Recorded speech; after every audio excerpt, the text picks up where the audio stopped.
The garage smelled like oil and old regret, two scents Marcus Martinez had learned to live with. He sat hunched over the workbench at 3 in the morning, shoulders curved forward under the weight of fluorescent light, spreading medical records across scarred wood like a man laying out evidence of his own failure. The pages were yellow at the edges, some of them water-stained from the storage unit where he'd kept them for 16 years, unable to look but unable to throw away. Sarah's breathing came steady through the baby monitor he still kept plugged in, even though she was 16 now. Old habits, marine habits. You slept light when the people you loved were in danger, and his daughter had been in danger since the moment she was born. The record in front of him showed a birth time of 11:47 p.m. He'd been there. He remembered the clock on the wall, the harsh white of those delivery room lights, Maria's hand crushing his as she pushed. The baby's first cry that never came. The doctors moving fast, too fast, their voices tight with something that wasn't quite panic, but close enough to make his combat instincts flare. He pulled out his phone, found the photograph he'd taken of Maria's admission bracelet before they'd made him leave the room. The timestamp read 11:52 p.m., 5 minutes after Sarah was born, according to the official record. But he'd been wearing his watch, the same Seiko his drill instructor had worn in Desert Storm, passed down when the old man retired. That watch read 12:03 a.m. when they'd finally let him back in to see his daughter. 16 minutes missing from the official timeline. Marcus had spent 20 years as a Navy corpsman attached to Marine units before the Iron Skulls became his full-time family. He knew what 16 minutes meant in a medical emergency, knew how much could go wrong, knew how many lives he'd lost in less time than that on sand that was still probably stained with their blood.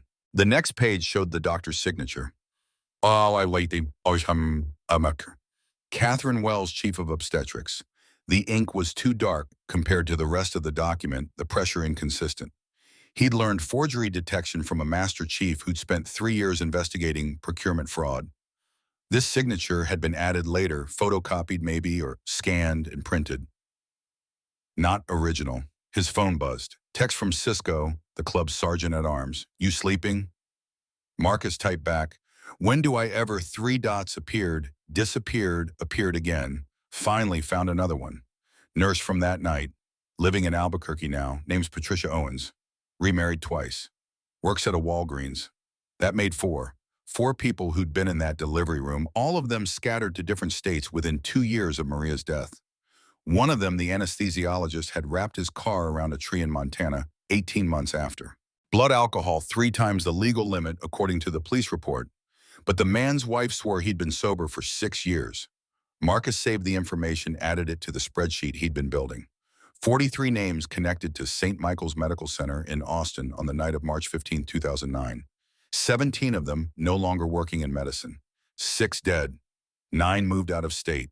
The pattern was there if you knew how to look, and Marcus had learned to look at patterns during his second tour in Fallujah, tracking insurgent cells through their movements and gaps in their stories. The door from the house creaked open.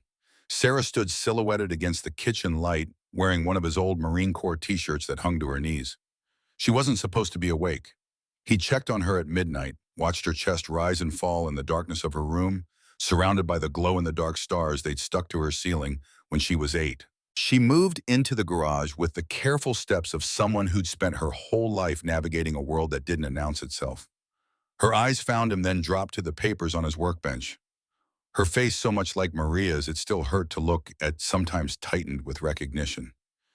You're doing it again. Her voice carried that particular flatness that came from not being able to hear herself speak, each word carefully shaped from years of speech therapy and stubborn practice. Marcus straightened, felt his spine protest. 63 years old, and he still moved like he was hauling a combat pack through hostile territory. Couldn't sleep. Liar.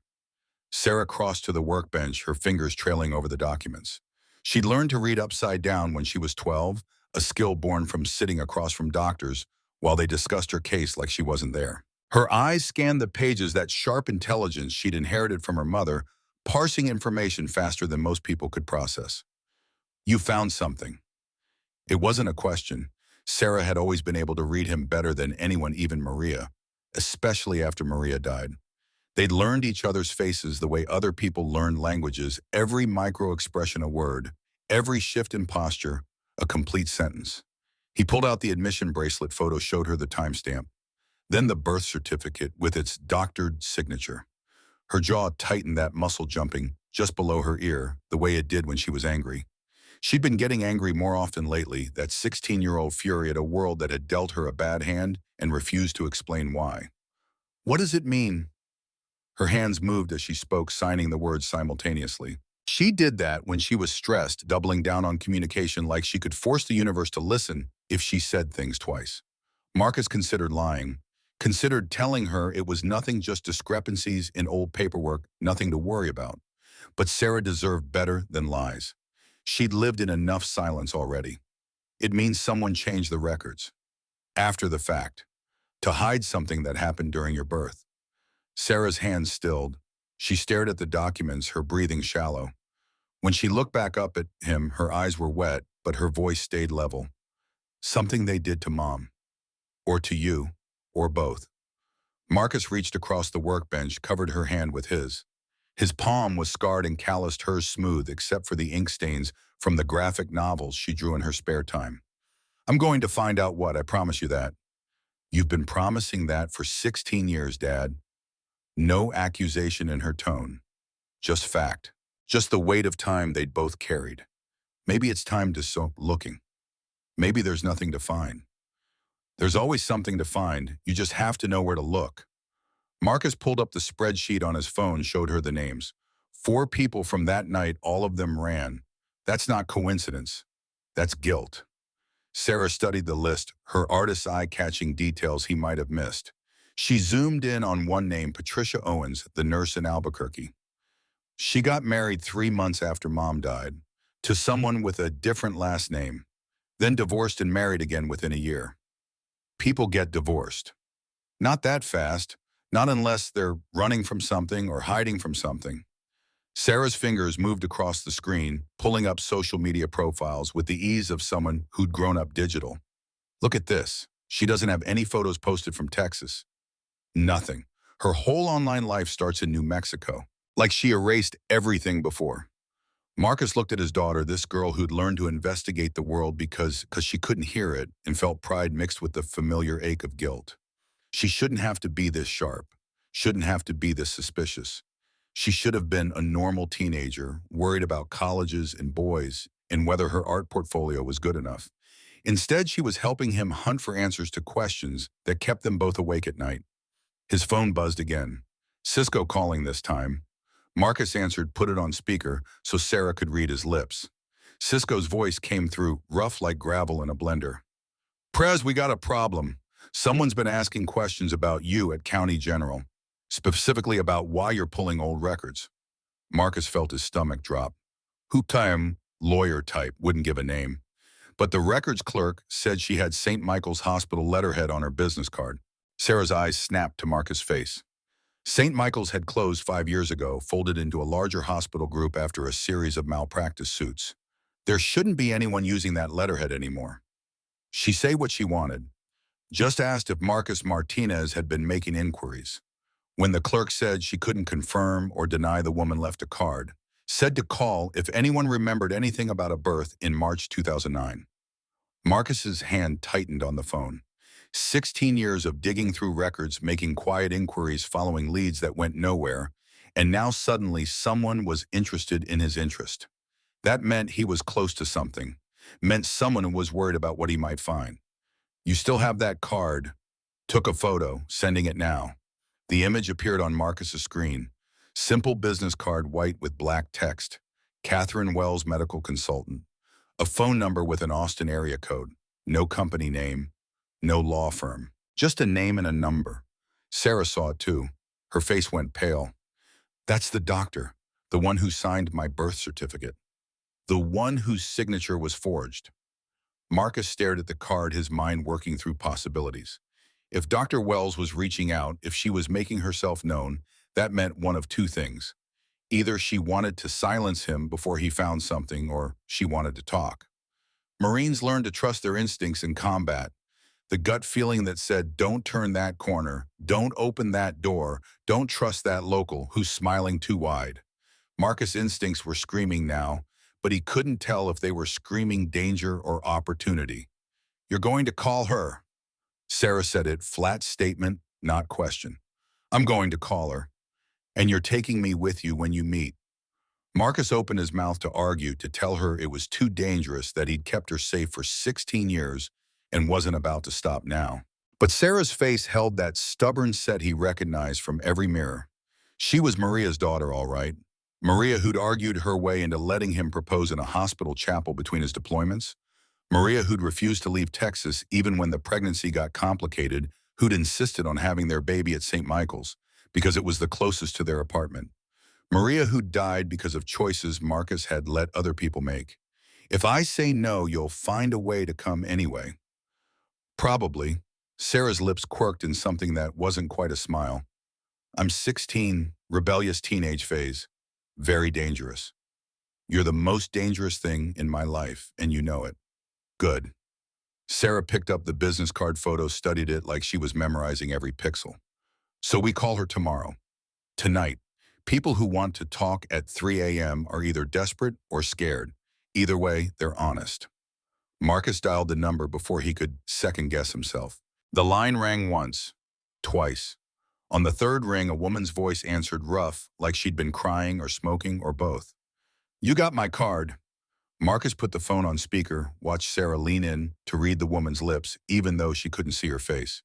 Dr. Wells, I presume. Not doctor anymore. Haven't practiced in 5 years. A wet cough, something rattling in her lungs. I was expecting you to call Mr. Martinez. I've been watching you watch me for 3 months now. So she knew. Knew he'd been investigating. Knew he'd found the irregularities in the records. The question was why she was reaching out now, why she was making herself available after years of silence. Then you know what I want. You want to know why your wife died and your daughter was born deaf. Another cough, longer this time. When Wells spoke again, her voice was thinner, winded. You want to know what really happened in that delivery room. What we did, what we covered up. Sarah's hand found Marcus' arm, gripped hard enough to hurt. Her eyes were wide, fixed on the phone, like she could force the woman to appear if she stared hard enough. You going to tell me? I'm going to do better than that. I'm going to show you. A pause, the sound of papers rustling. St. Michael's closed down, but I still have keys to the old building. They haven't demolished it yet, just locked it up. Every record from that night is still in the archives. The real records, not the sanitized versions you've been finding. Marcus felt something cold slide down his spine. This was wrong, too easy, too convenient. Nobody just handed over evidence of their own crimes after 16 years of covering them up. Why now? Why not 5 years ago when you stopped practicing? Why not 16 years ago when you could have saved me the trouble? Because I was a coward. Wells' voice cracked. Because I valued my reputation over the truth. Because I told myself it was an accident, that mistakes happen, that we'd done everything we could. And I've been telling myself that lie for 16 years while you've been searching for answers I could have given you at any time. That's not an answer, that's confession theater. You want absolution, find a priest. I'm dying, Mr. Martinez. Flat statement. No plea for sympathy. Stage 4 lung cancer. Maybe 3 months left. I don't want absolution. I want to try to fix what I broke before I don't have hands to fix it with anymore. Sarah made a small sound, something between a whoop and a sob. Her fingers dug into Marcus' arm hard enough to leave marks. In the fluorescent light of the garage, she looked younger than 16. Looked like the 8-year-old who'd asked him why God made her different, why she couldn't hear music like other kids, why she had to hurt all the time. He'd told her then that some questions didn't have answers, that sometimes you just had to be strong and keep moving. But he'd been lying. Everything had answers. You just had to be willing to dig deep enough and survive what you found. The old St. Michael's building. Tomorrow night. Tonight, I'll be dead tomorrow. Wells coughed again, that wet rattle getting worse. 2 a.m., loading dock entrance in the back. I'll have the records ready. Everything you want to know. Everything I should have told you 16 years ago. The line went dead. Marcus stared at the phone, that combat instinct screaming at him.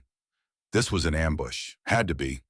Nobody confessed this cleanly. Nobody offered up everything without conditions or leverage or some angle that benefited them.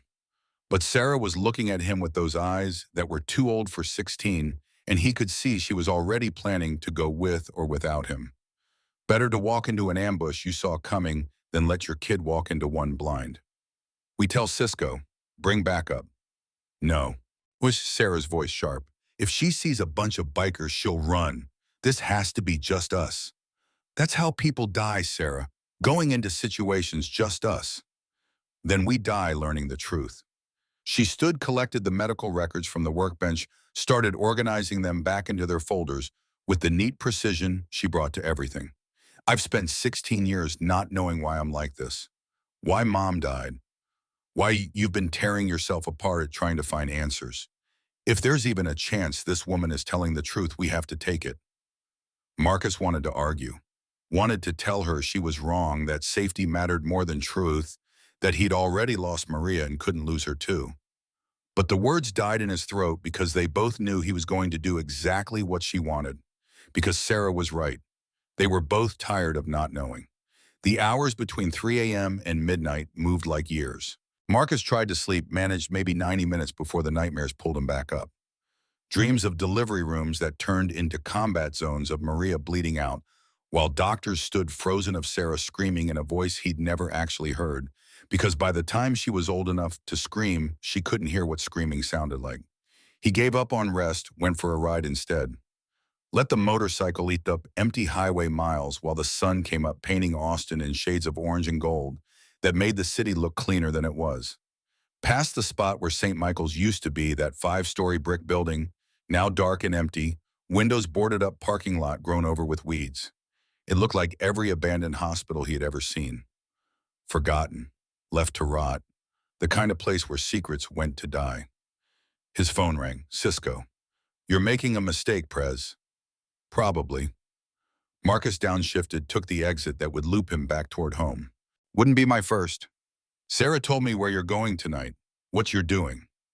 Marcus felt irritation flare. Sarah knew better than to involve other people in what amounted to a family matter. Except the club was family too, had been since he'd patched in 15 years ago. Iron Skulls took care of their own, and that meant not letting the president walk into obvious danger alone. She shouldn't have done that. She did it because she's smarter than you. Cisco's voice held no judgment, just fact. She knows you'll do something stupid to protect her, knows you need someone to protect you from yourself. I've been taking care of myself since before you were born, Cisco. And you've got the scars to prove it. But this is different. This is someone who knows you're coming. Someone who's had 16 years to prepare for this conversation. You really think she's just going to hand over evidence that incriminates herself? Marcus had thought about nothing else all morning. Run through every scenario, every angle, every way this could go wrong. They all ended badly, but they also all ended with answers, and that was worth the risk. She's dying. People make different choices when they're dying. People also get desperate when they're ding. Maybe she wants to take you down with her. Maybe there's someone else involved who doesn't want the truth coming out. You thought about that? I've thought about everything. Doesn't change what I'm doing. A long pause. Marcus could hear voices in the background, the familiar sounds of the clubhouse starting to wake up. Someone laughing, the clink of bottles being cleared from last night.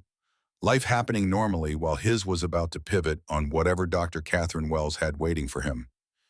Then I'm coming with you. Club vote. Unanimous. No vote needed. This is personal. Everything's personal with you, Marcus. That's why you need backup. Cisco's voice softened slightly. Brother, I know what this means to you. Know what Sarah means. But if you walk into this alone and something happens, that girl loses the only parent she has left. You want her to spend the rest of her life wondering if you'd still be alive if you just asked for help. The words hit harder than they should have. Marcus pulled over to the shoulder, killed the engine, sat there watching morning traffic flow past while his phone waited for an answer. Cisco was right. He hated that Cisco was right. Hated that his own daughter had gone behind his back because she knew he'd do exactly this. Charge forward. Take the hit himself. Keep everyone else safe even if it destroyed him. Maria used to joke that he had a hero complex, that his combat training had permanently broken his sense of self-preservation. She'd laughed when she said it, but there was truth underneath.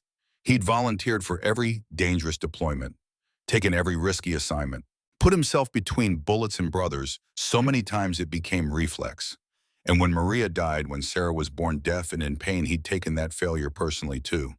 Made it his mission to fix, to save, to carry alone. Just you, nobody else, and you stay in the truck unless I signal. Deal. Cisco sounded relieved. Picking you up at 1:30. Wear dark clothes.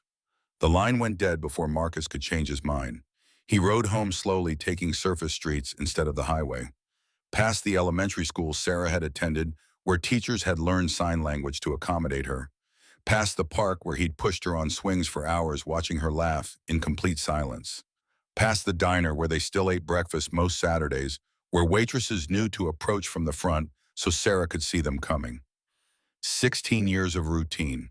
16 years of building a life around her limitations. 16 years of wondering if it could have been different. Tonight he'd find out. Sarah was awake when he got home, sitting at the kitchen table with her laptop open. She'd pulled her hair back, dressed in black, like she was going to a funeral. Maybe she was. Maybe they both were. Cisco told you he called. He told me. Marcus grabbed coffee, drank it black and scalding. He's coming. Non-negotiable. Good. Sarah closed the laptop, pushed it aside. I looked up Dr. Wells. She really is dying. Hospice care. No family listed. No next of kin. She could still be dangerous. So could we. Sarah met his eyes. She took Mom from us. Took 16 years of my life. If this is a trap, I want to be there. I want her to see what she did. Marcus wanted to tell her that revenge didn't heal anything. That confronting the person who hurt you rarely brought the closure people imagined. He'd learned that in Iraq, watching families of civilian casualties confront the soldiers who'd killed their loved ones by accident or orders. Nobody walked away feeling better, but Sarah wasn't looking for closure. She was looking for truth. And truth was different. Truth was solid. Truth was something you could build on, even if it hurt. You stay behind me. Cisco stays outside. At the first sign of trouble, you run. No arguments, no heroics. Same rules for you. I'm serious, Sarah. So am I. She stood cross to him, put her hand on his chest over his heart. You've been my hero my whole life, but you're not invincible. I need you to remember that tonight. Marcus covered her hand with his. I remember it every time I look at you. They spent the afternoon in careful preparation. Marcus cleaned his .45, checked the spare magazine, made sure everything functioned smoothly. He didn't plan to need it, didn't plan to fire it. But plans fell apart in contact with reality, and he'd buried too many people who'd gone into situations unprepared. Sarah packed a bag, medical supplies, flashlights, bottled water, a small first aid kit she'd assembled herself over years of watching him deal with club business that occasionally ended in blood. She moved efficiently, checking and double-checking everything, her artist's attention to detail, making sure nothing was missed. At 1 o'clock, she looked up from her preparations. I wrote Mom a letter, in case something happens tonight. Marcus felt something twist in his chest. Nothing's going to happen. You don't know that. Nobody knows that. Sarah pulled a folded piece of paper from her pocket, held it out. If something does, I want her to know I wasn't angry. That I understood you were trying. That I'm grateful I got 16 years with you, even if they were harder than they should have been. He took the letter, tucked it into his jacket without reading it. If he read it, he'd lose his nerve.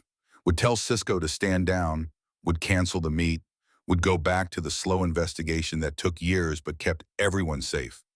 Your mom would be proud of you, proud of who you became. She'd be terrified. She'd tell us both we're crazy for doing this. Probably, but she'd understand. Cisco's truck rumbled up at exactly 1:30. Marcus and Sarah climbed in, nobody speaking. The drive to St. Michael's took 15 minutes through empty streets. Austin after midnight was a different city. Quieter, darker. The kind of place where secrets felt possible. The old hospital loomed against the night sky. 5 stories of dark brick and boarded windows, the parking lot chain-link fence torn down in places where scrappers had gotten in to steal copper wiring. The loading dock entrance sat at the back, a single overhead door marked with faded red paint that might have once been warnings about authorized personnel. Cisco parked 3 blocks away, killed the lights. I'll be watching. Anything goes wrong, I'm coming in. Give us 30 minutes. If we're not out by then, call the club. Call the police, Sarah said. This is bigger than club business. Marcus looked at his daughter. She was right again. Whatever they found tonight wasn't something the Iron Skulls could handle internally. This was hospitals and doctors and cover-ups that had lasted 16 years. This needed official investigations, legal consequences. Both, he said finally. Club first for backup, police for everything else. They climbed out of the truck. The night air was cool, carrying the smell of concrete and old rain and something else underneath. Decay, maybe, or just the particular smell of abandoned buildings slowly returning to earth. Marcus led the way to the loading dock. The door was propped open, just like Wells had promised. Inside, a single flashlight beam cut through darkness, held by a woman who looked like she'd already started dying. Dr. Catherine Wells was 68 but looked 85. Thin in the way cancer made people thin skin hanging loose over bones that seemed too sharp. Her hair had gone pure white, cut short like she'd stopped caring about vanity. She wore a cardigan despite the warm night, wrapped tight around herself like armor. When she saw Marcus, something crossed her face. Recognition, guilt, fear. All three mixing into an expression he'd seen before in the eyes of enemy combatants who knew they were caught. Mr. Martinez, her voice was even rougher in person. Thank you for coming. Marcus said nothing. Let his silence be its own response. Wells' eyes shifted to Sarah, widened. You brought her. She has a right to know what you did. Yes, Wells nodded slowly. She does. You both do. She gestured deeper into the building. The records are in my old office. 3rd floor. I couldn't carry them down with... She trailed off, indicated her body with a helpless gesture. Marcus felt every instinct scream. 3rd floor meant cornered, meant limited exits, meant tactical disadvantage. But they'd come this far.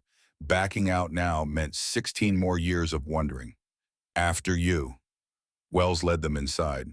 The loading dock opened into what had been a storage area, now empty, except for abandoned gurneys and medical equipment, too old or broken to salvage. Their flashlight beams cut through darkness that seemed heavier than it should be, thick with dust and the ghosts of 16 years' worth of medical emergencies. The stairwell was worse. Narrow concrete steps walls covered in graffiti left by urban explorers and homeless people who'd squatted here before the building got condemned. Marcus went first, Sarah behind him, Wells bringing up the rear. His hand stayed near the .45 under his jacket. Not touching it, just ready. 2nd floor, 3rd floor. Wells stopped at a door marked Administration, pulled out a key that looked older than the building itself. The lock clicked open. She pushed through into darkness, flipped a switch that did nothing. Power's been cut for years, but I have lanterns. She moved into the room, her flashlight beam finding several battery-powered lanterns set up on what had been her desk. She lit them one by one, and pale LED light spread across an office that looked frozen in time.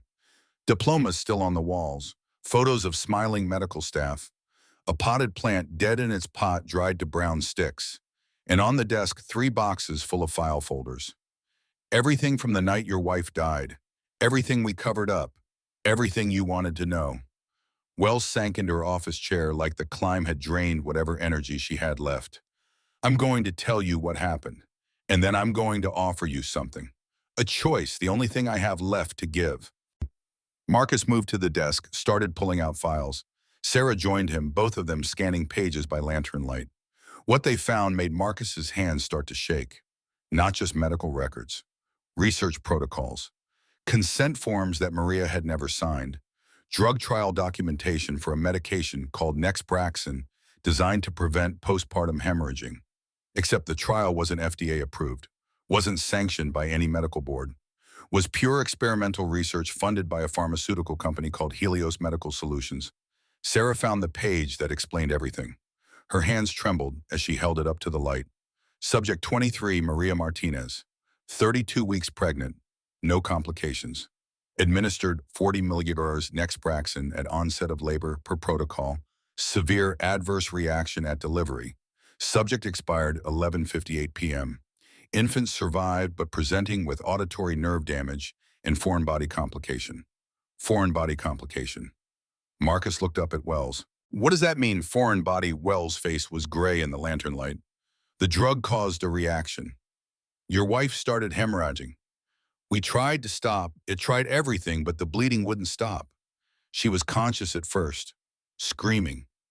Sarah was already born crying perfect. But Maria knew she was dying. She begged us to save the baby at any cost. What did you do?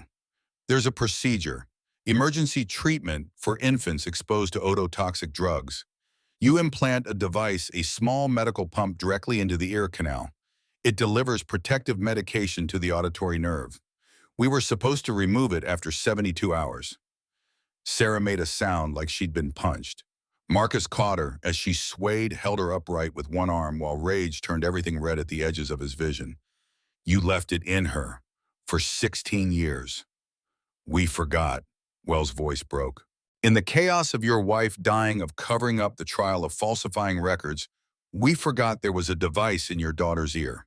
And by the time I remembered 6 months later, it was too late. The device had failed, become infected. The tissue had grown around it.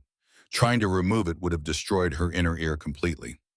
So you let her suffer, let her live in pain and silence because removing your mistake would have exposed what you'd done. Yes, simple admission, no excuses. Yes, I did that, and I've thought about it every day for 16 years. Thought about your daughter growing up deaf because I was a coward, because I chose my career over her life. Marcus's hand moved to his gun. Sarah's hand stopped him, gripping his wrist with surprising strength. When he looked at her, tears were streaming down her face, but her expression was steel. Don't. We need her. Need her for what? Wells coughed, that wet rattle getting worse. When she pulled her hand away from her mouth, there was blood on her palm. Because I'm the only person alive who knows how to remove the device safely. Because the procedure is delicate enough that one mistake means your daughter loses all hearing permanently. Because I put it in, and I'm the only one who can take it out. The words hung in the dusty air of that abandoned office. Marcus felt the weight of them, felt the impossible choice crystallizing. This woman had killed his wife, had destroyed his daughter's hearing, had covered it up for 16 years, had chosen her reputation over their lives. And now she was offering to try to fix it. Sarah pulled away from him, crossed to Wells's desk, looked down at the woman who'd shaped her entire existence through negligence and cowardice. You're dying anyway. Why do this now? Why tell us? Why offer to fix it when you're going to be dead in 3 months? Wells met Sarah's eyes. Because I don't want to die knowing I could have tried and didn't. Because your father deserves the truth. Because you deserve a chance at the life you should have had. Another bloody cough. And because the pharmaceutical company that funded this trial is about to get FDA approval for Nexpraxin, about to put it on the market nationwide, about to do to thousands of women what they did to your mother, unless someone stops them, unless someone opposes what happened. Marcus felt the pieces sliding into place. This wasn't just about Sarah, wasn't just about Maria. This was bigger. This was a corporation that had killed people for profit and was about to do it again on a massive scale. You have proof, real proof, not just these files. I have everything. Patient outcomes, death rates, the real trial data showing Nexpraxin causes fatal hemorrhaging in 20% of subjects. All the data Helios Medical buried to push through approval. Wells pulled a USB drive from her pocket, held it out. This is everything. Every death, every cover-up, every dollar they spent to silence people like me. You release this, you destroy them. But you also expose what happened to your wife, expose what I did to Sarah. Everything becomes public. Sarah took the USB drive, turned it over in her fingers like it was something alive. How long do you have, really? 6 weeks, maybe 8 if I'm unlucky. Wells slumped in her chair. The device in your ear. I can remove it. I can try. But I need time to prepare, need to set up a surgical space, need to rest between now and then because that climb nearly killed me. And if you die before you can do the surgery, then the only other person who could remove it safely works for Helios Medical. And she's not going to risk exposing what they did by helping you. Marcus pulled out his phone. No signal in the dead building. He'd have to go outside to call Cisco. Had to figure out what to do with these files. With this choice Wells was offering, save his daughter at the risk of trusting the woman who'd destroyed her. or walk away and live with knowing they'd been this close to answers. Sarah made the decision for him. We take the files, we take the drive, and you're going to do the surgery. You're going to fix what you broke. And then Dad decides what happens to you after. Wells looked at Marcus. You're going to kill me. After. Even if the surgery works. I haven't decided yet. Marcus started gathering files, stuffing them back into boxes. But you better hope that surgery goes perfect. Because if you hurt her again, dying of cancer will look peaceful compared to what I do to you. They carried the boxes down 3 flights of stairs, Sarah and Marcus hauling, while Wells followed slowly each step, looking like it cost her something vital. By the time they reached the loading dock, Cisco was there, having heard the commotion and come running. He took one look at the boxes, at Wells' blood-stained hand, at Sarah's tear-streaked face, and started loading the truck without questions. That was brotherhood, knowing when to ask and when to just act. They drove Wells to a motel outside the city, got her a room. Marcus stayed outside while Sarah helped her inside, getting her settled. When Sarah came back out, she looked exhausted. Looked like she'd aged years in a few hours. She wants to do the surgery in 3 days, says she needs time to rest and get equipment. We're not trusting her. We don't have a choice. Sarah climbed into the truck, leaned against Marcus' shoulder. You read those files, 20% fatality rate. Mom was just one of 23 women they killed. And if we don't stop them, if we don't release that data, they're going to kill more. Marcus put his arm around his daughter, felt her shake with exhaustion and emotion, and the weight of knowing exactly why her life had been hard. The comfort of mystery was gone. Now there was just cause and effect, crime and consequence. A pharmaceutical company that had murdered for profit, and a doctor who'd been too coward to stop them. But there was also possibility. The first real possibility in 16 years that Sarah might hear, might live without pain, might get back something that had been stolen from her almost. Cisco drove them home as dawn started breaking. Nobody spoke. There was too much to say and no words big enough to hold it. When they pulled up to the house, Sarah looked at Marcus. Promise me something. Anything. Promise me that no matter what happens with the surgery, we release that data. We stop Helios Medical. We make sure Mom didn't die for nothing. Marcus looked at his daughter, this girl who'd learned to be strong because the world gave her no choice. Who'd learned to fight because silence had been her only alternative. Who'd just met the woman who'd destroyed her life and chosen justice over revenge. I promise, no matter what happens, we finish this. They went inside. Sarah disappeared into her room. Marcus sat at the kitchen table with the USB drive, turning it over and over in his hands. Inside this small piece of plastic was enough evidence to destroy a corporation.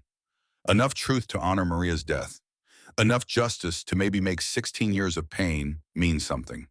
But first they had to trust a dying woman to cut into his daughter's skull. Had to bet Sarah's future on the trembling hands of someone who'd already failed her once. Had to choose between safety and possibility. Corpsmen were trained to assess risk, to calculate odds, to make hard choices in impossible situations. Marcus had made those choices in combat, had sent men into danger, had sacrificed pieces to save the whole. This was different. This was his daughter. This was everything that mattered. He pulled out his phone, called Cisco. I need you to find someone who can verify medical procedures, someone who can tell me if what Wells is proposing is even possible, and I need you to do it quietly. Helios Medical can't know we're coming for them. Already on it, Prez. Got to contact former Army surgeon, works in private practice now. Owes me a favor. I'll have answers by tonight. And Cisco set up an emergency backup plan. If something goes wrong during this surgery, if Wells tries anything, I need extraction. Need medical support. Need everything ready to go. The whole club's ready. Just say the word. Marcus ended the call, looked at the closed door of Sarah's room, thought about 16 years of watching her hurt and not being able to fix it. 16 years of doctors saying nothing could be done. 16 years of living with the question of why. Now he had the why. Now he had the who. Now he had a chance, slim and dangerous, and possibly fatal, to make things right.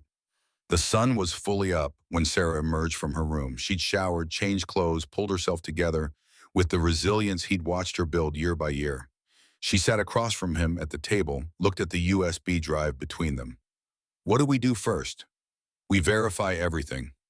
Make sure Wells isn't lying about the device. Make sure the surgery is possible. Make sure we're not walking into another trap. Marcus met her eyes, and then we decide, together. No matter what I want to do, what I think is safe, this is your body, your choice, your life. I want to do it. No hesitation. I want to hear. Want to know what music sounds like. Want to hear your voice.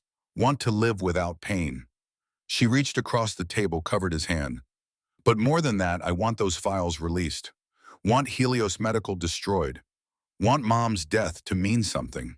If the surgery fails, if I lose all hearing, that's the price. I'll pay it. Marcus wanted to tell her she was too young to make that choice, that she didn't understand the permanence of it, that he could protect her from having to risk anything. But Sarah wasn't young anymore. Hadn't been young since the first time she'd asked why she was different, and he'd had no answer to give her. She'd grown up in silence and pain and mystery, and that had made her stronger than most adults he knew. Okay, the word hurt coming out. We do this, we trust Wells, we do the surgery, and then we burn Helios Medical to the ground. Sarah smiled, that fierce expression that was all Maria. Good, because I already started loading the files to a secure server. If anything happens to us, if Helios comes after us, everything goes public. Automatically. They can't stop it anymore. When did you do that? While you were helping Wells into the motel. I'm not just your daughter, Dad. I'm Mom's daughter, too, and she didn't raise someone who waits for permission to do the right thing. Marcus laughed, the sound surprising him. No, she didn't. They spent the rest of the day preparing. Marcus contacted his Army surgeon friend, sent over the medical files, got confirmation that what Wells described was theoretically possible but incredibly dangerous. Got a list of equipment they'd need, supplies to have on hand, backup plans for every possible complication. Sarah worked on the data, organizing it, creating timelines, linking deaths to the trial, building a case that even Helios Medical's lawyers couldn't dispute. She worked with the focus of someone who'd found purpose, who discovered that her pain could become someone else's protection. By evening, they had a plan. By midnight, they had a surgical suite set up in the warehouse the Iron Skulls used for club business. By dawn, Wells was there, shaking but determined, looking at the equipment like it was both salvation and judgment. 3 days, she said. 3 days to rest and prepare. And then we do this. And Mr. Martinez, I want you to know, whatever happens, I'm grateful you're giving me this chance. Grateful I get to try to fix what I broke before I die.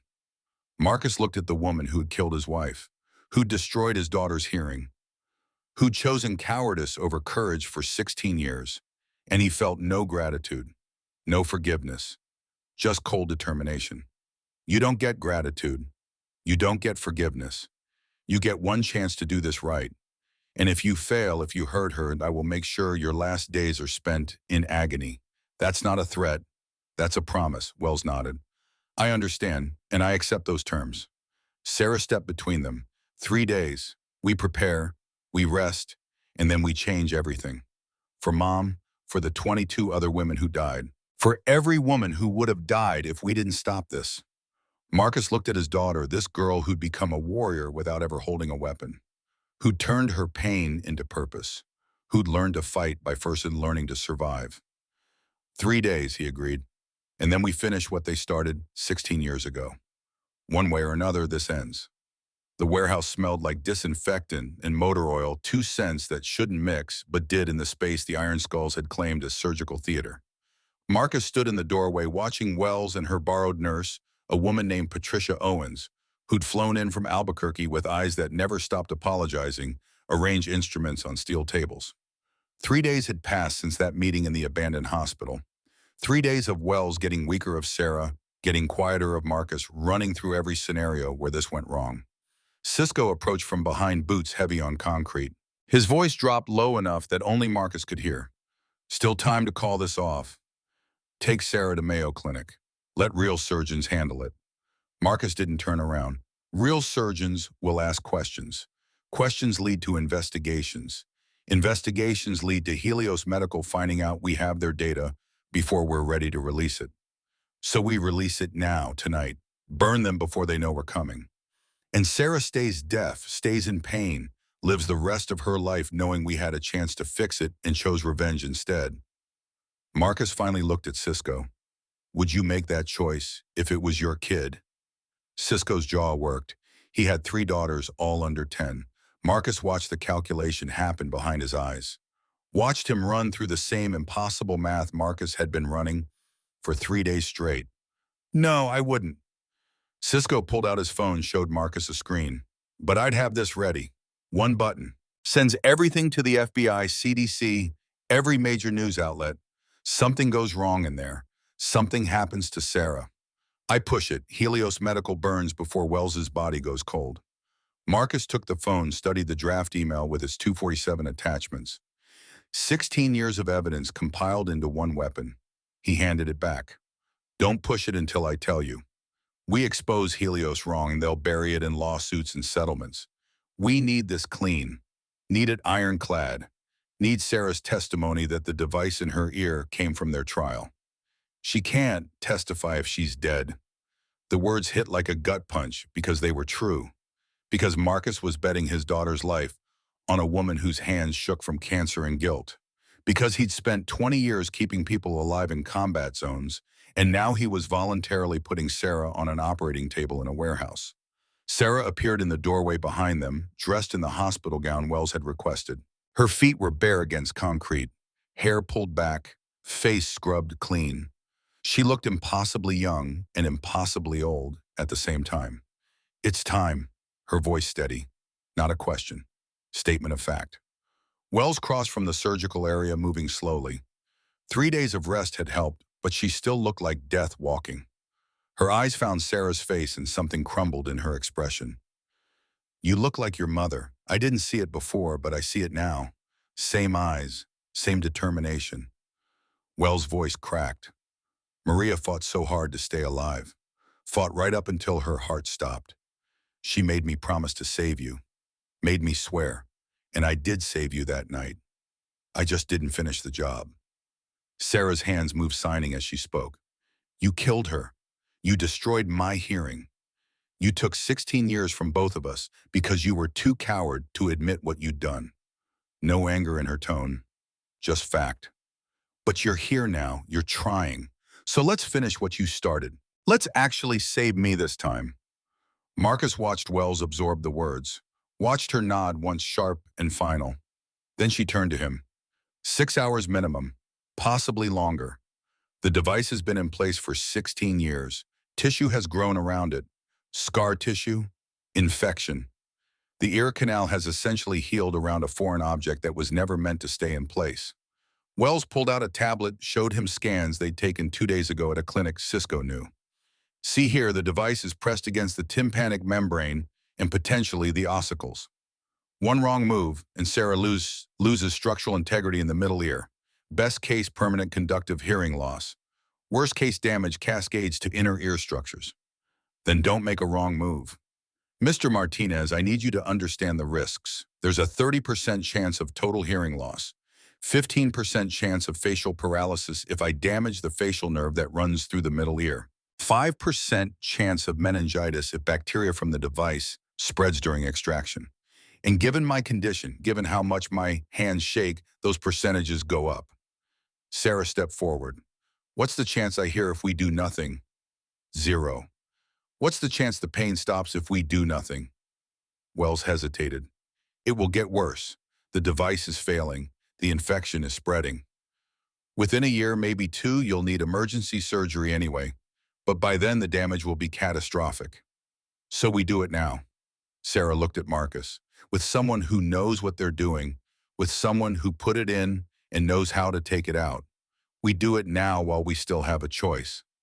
Marcus wanted to grab her, wanted to pull her out of this warehouse and drive until they hit ocean, wanted to keep her safe the way he'd failed to keep Maria safe. But Sarah's face held that expression he'd learned not to argue with. That Martinez stubbornness that came from both sides of her family. Okay, the word tasted like surrender. But I'm in there. I watch every move.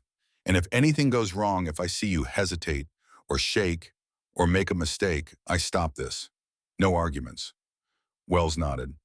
I wouldn't expect anything less. She turned to Patricia Owens.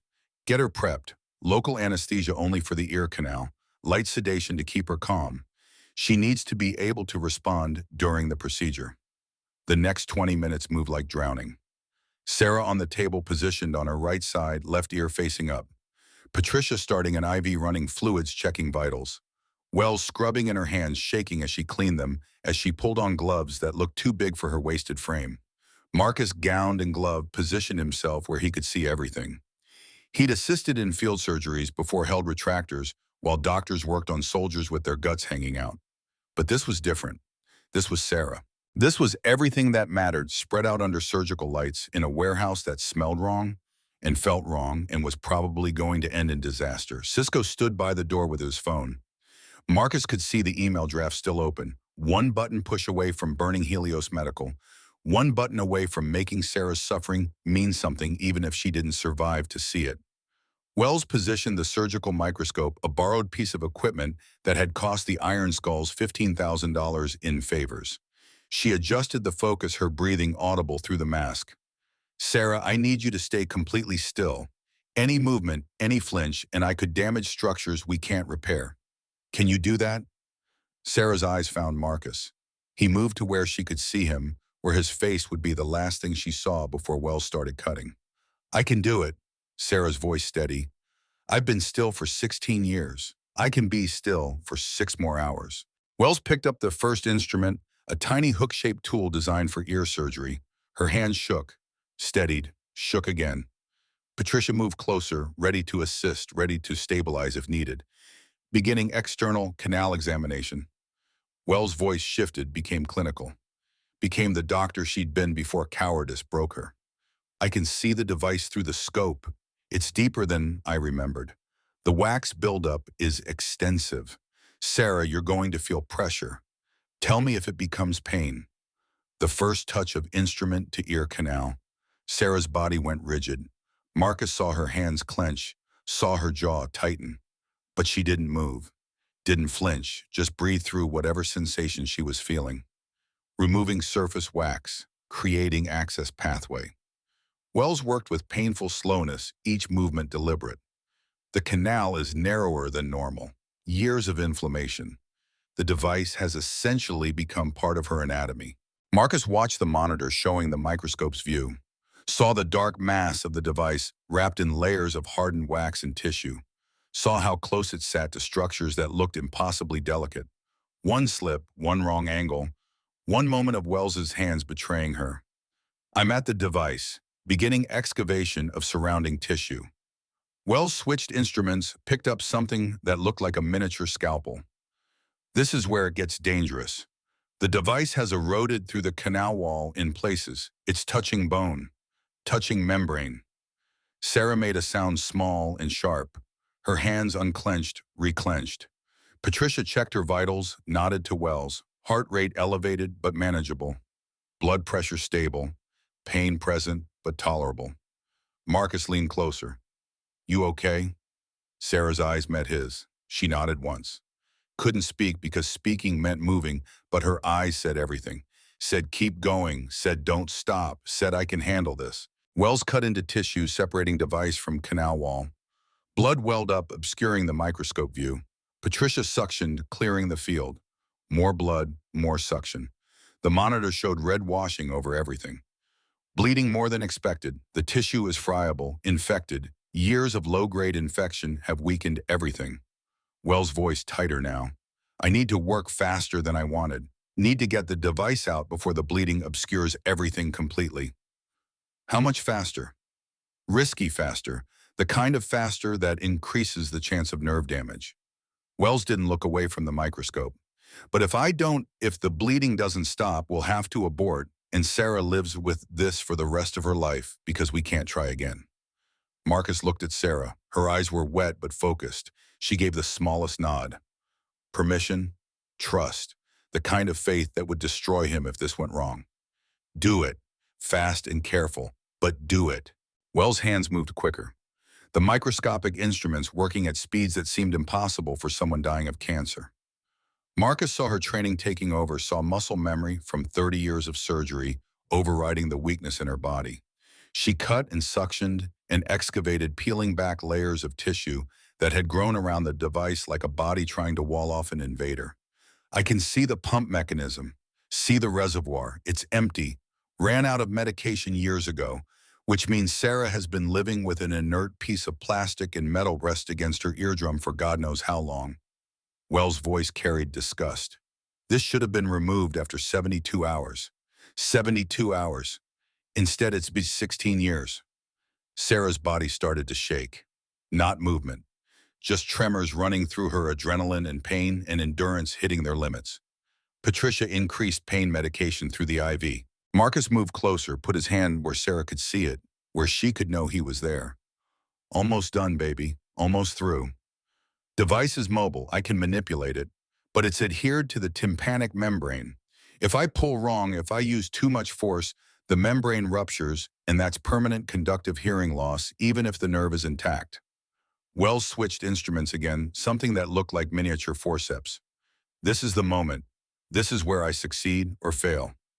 The warehouse went silent except for breathing. Marcus, Sarah, Wells, Patricia. Cisco by the door with his finger hovering over the email button. Everyone holding the moment like it was made of glass. Wells gripped the device through the microscope. Applied pressure. The monitor showed metal and plastic shifting tissue, tearing blood flowing. Sarah's back arched, her mouth opening in a silent scream. Marcus almost stopped it. Almost called abort. Almost pulled Sarah off that table. But Wells kept going. Kept pulling. Kept working with a steadiness her cancer-wrecked body shouldn't possess.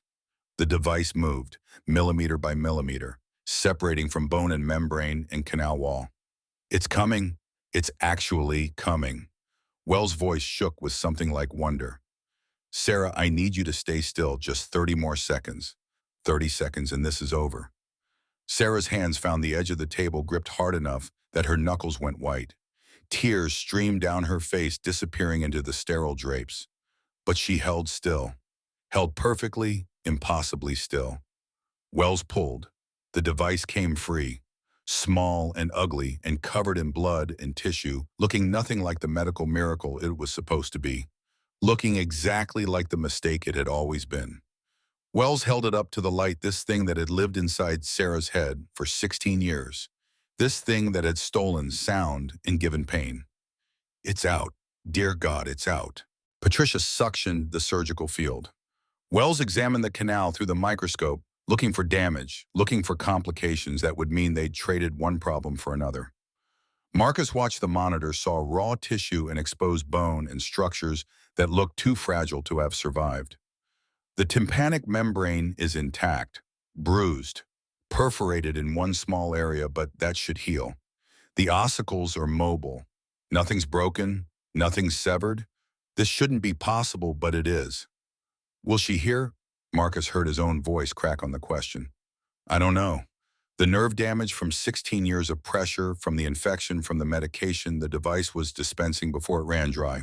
There's no way to predict. Wells began irrigating the canal, flushing out debris and blood and infection. But the structures are there, the pathway is there. If her brain can relearn how to process sound, if the nerve can heal, if the inflammation resolves, then yes, she might hear. Sarah's hand found Marcus, squeezed. Her lips moved, forming words she couldn't hear herself say. Did it work? Marcus looked at Wells. Wells looked at Patricia. Patricia checked the monitors, checked Sarah's vitals, checked everything medical science could check. Then she met Marcus's eyes and shrugged. There's only one way to find out. Wells stepped back from the table, instruments still in her hands, swaying slightly, like the surgery had drained the last reserve she had. Patricia moved in, began closing the surgical site, packing the ear canal with medicated gauze, wrapping Sarah's head in clean dressings. The nerve needs time. Could be hours. Could be days. The swelling has to resolve. The brain has to relearn how to interpret signals it hasn't received in 16 years. Wells pulled off her gloves with shaking hands. But Mr. Martinez, I need you to understand. Even if she hears, it won't be normal. Won't be perfect. The damage is too extensive. She might get 40% hearing. 50 if we're lucky. It will be distorted, muffled. Nothing like what she should have had. It's more than she has now. Yes. Wells sank into a chair someone had brought. Yes, it's more than she has now. Sarah was sitting up slowly, Patricia supporting her. Her left side of her head was wrapped in white bandages, her face pale, her eyes unfocused from pain medication. But she was alive, was whole, was through the worst of it. Marcus moved to her side, helped Patricia settle her. Sarah's hand found his face, touched his jaw, his cheek making sure he was real. Is it over? Her voice slurred slightly from the drugs. It's over. You did it. You were so brave. Sarah laughed, the sound thin and brittle. Brave is your word for terrified and pretending not to be. Her eyes found Wells across the room. Did you get it, all of it? Wells held up a small specimen container. Inside, floating in preservative solution, was the device. Tiny and evil and finally removed from where it should never have been. All of it, every piece. You're free. Sarah stared at the container. Marcus watched emotions chase across her face. Relief, rage, grief for everything that device represented. Then something harder, colder. Good. Now we have physical evidence, not just documents. Actual hardware from their trial. With serial numbers they can't deny. Sarah's eyes cleared, focused. Patricia, you were there. You saw them implant this. You saw my mother die. Will you testify? Patricia's face crumpled. She'd been holding herself together through the surgery, but now tears came fast and hard. I've been running for 16 years, hiding, trying to forget. But yes, I'll testify. I'll tell them everything. Cisco stepped forward from his position by the door. We've got 5 other nurses from that night tracked down. 2 of them are ready to talk. The other 3 are scared, but if Patricia goes first, if she shows them it's safe, they'll follow. The anesthesiologist. Marcus looked at Wells. The one who died in Montana. You said he was sober. He was. He'd been in AA for 6 years. Called me 2 weeks before his death, said he couldn't live with what we'd done. Said he was going to the medical board. Wells' voice flat. I told him not to. Told him it would destroy all of us. Told him to think about his family. A week later, his car goes off a mountain road at 2 a.m. with enough alcohol in his system to kill him before the impact did. Helios Medical killed him. I can't prove that, but yes, I believe they did. Wells met Marcus' eyes. And if they know you're coming for them, if they know you have evidence, they'll kill again. They have too much invested. FDA approval is 3 months away. Nexbraxin is projected to be a $20 billion drug. They're not going to let one dead woman and one deaf girl stop that. Sarah's hand tightened on Marcus' arm. Then we move fast. Release everything before they know we have it. Coordinate with the FBI so they can seize assets before Helios can hide evidence. Make it too big and too public for them to bury. That's not how these things work. Cisco pulled up his phone again that showed more screens. I've been talking to a lawyer, federal prosecutor who specializes in medical fraud. She says we need to be strategic, drop hints to the media, let them start investigating independently. Then when Helios tries to cover up, when they start destroying evidence and intimidating witnesses, that's when we release everything. Catch them in the act of obstruction. Marcus looked around the warehouse at this collection of bikers and broken nurses and a dying doctor. At his daughter wrapped in bandages and high on pain medication, but still thinking 3 moves ahead. At the evidence they'd gathered, and the weapon they'd built, and the corporation they were about to fight. How long? 2 weeks, maybe 3. We need Sarah recovered enough to do interviews. Need Patricia stable enough to testify. Need the other nurses convinced it's safe. Cisco met his eyes. And we need Wells alive long enough to corroborate the medical details. No offense, Doc, but you're kind of crucial to proving this whole thing. Wells laughed, the sound hollow. I'll try not to die inconveniently, but I can't make promises. This thing in my lungs has its own schedule.